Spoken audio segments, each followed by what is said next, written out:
بسم اللہ الرحمن الرحیم۔ شروع کرتا ہوں اللہ تعالیٰ کے نام سے جو بڑا مہربان نہایت رحم والا ہے۔ حضرت عبادہ بن صامت رضی اللہ تعالیٰ عنہ بیان کرتے ہیں، رسول اللہ صلی اللہ علیہ وآلہ وسلم نے فرمایا، جو شخص رات کو اٹھ کر یہ دعا پڑھے، اللہ کے سوا کوئی معبود برحق نہیں، وہ یکتا ہے، اس کا کوئی شریک نہیں، اسی کے لیے بادشاہت ہے اور ہر قسم کی حمد اسی کے لیے ہے، اور وہ ہر چیز پر قادر ہے۔ اللہ پاک ہے، حمد اللہ ہی کے لیے ہے، اللہ کے سوا کوئی معبود برحق نہیں۔ اللہ بہت بڑا ہے، گناہ سے بچنا اور نیکی کرنا محض اللہ کی توفیق سے ممکن ہے۔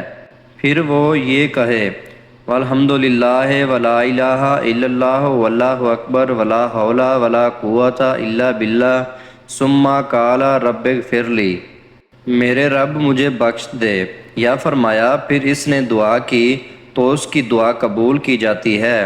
اگر وہ وضو کرے اور نماز پڑھے تو اس کی نماز قبول کی جاتی ہے۔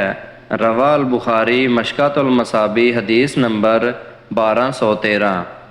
حضرت عبداللہ بن مسعود رضی اللہ تعالیٰ عنہ بیان کرتے ہیں، رسول اللہ صلی اللہ علیہ وآلہ وسلم نے فرمایا، ہمارا رب دو آدمیوں پر خوش ہوتا ہے، ایک وہ شخص جو اپنے نرم و گرم بستر اور اپنے چہیتوں اور اہل و عیال میں سے اٹھ کر نماز پڑھتا ہے۔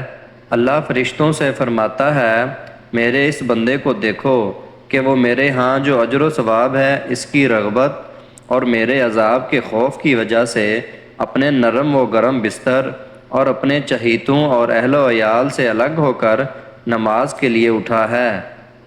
اور ایک وہ آدمی جو اللہ کی راہ میں جہاد کرتا ہے تو وہ اپنے ساتھیوں سمیت میدان جنگ سے پیچھے ہٹ جاتا ہے، لیکن پھر یہ جان کر کے پیچھے ہٹنے پر اسے کیا گناہ ملے گا اور پیش قدمی میں اسے کتنا ثواب ملے گا، تو وہ پلٹ کر آتا ہے حتیٰ کہ اسے شہید کر دیا جاتا ہے۔ تو اللہ فرشتوں سے فرماتا ہے، میرے اس بندے کو دیکھو کہ وہ مجھ سے ملنے والے اجر و ثواب کی رغبت اور میرے عذاب کے خوف کی وجہ سے پلٹ کر آیا حتیٰ کہ اسے شہید کر دیا گیا۔ مشکاۃ المصابیح حدیث نمبر 1251۔ پیارے دوستو، یہ تھی ہماری آج کی حدیث۔